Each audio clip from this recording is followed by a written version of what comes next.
বাংলাদেশকে একদিন ফুটবল বিশ্বকাপে খেলানোর লক্ষ্য নিয়ে দীর্ঘমেয়াদী পরিকল্পনা বাস্তবায়নের কথা জানিয়েছেন ক্রীড়া প্রতিমন্ত্রী মোহাম্মদ আমিনুল হক।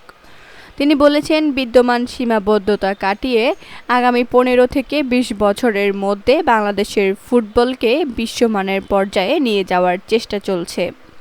রোববার বিকালে গাজীপুরের শফিপুরে বাংলাদেশ আনসার ও গ্রাম প্রতিরক্ষা বাহিনী একাডেমিতে আয়োজিত আন্তর্জাতিক প্রতিযোগিতার পুরস্কার বিতরণী ও নবম জাতীয় পুরুষ বেসবল চ্যাম্পিয়নশিপের সমাপনী অনুষ্ঠানে প্রধান অতিথির বক্তব্যে এসব কথা বলেন ক্রীড়া প্রতিমন্ত্রী।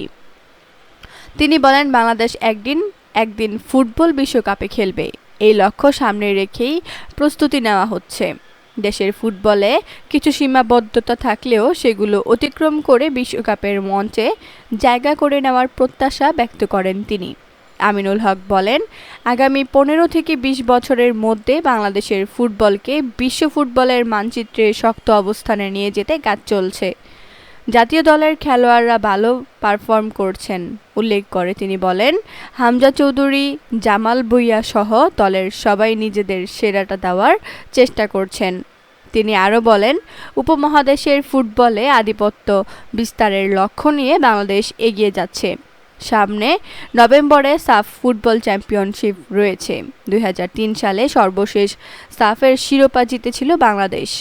দীর্ঘ 2 দশকের বেশি সময় পর সেই ট্রফি পুনরুদ্ধারের বিষয়ে আশাবাদ ব্যক্ত করেন তিনি।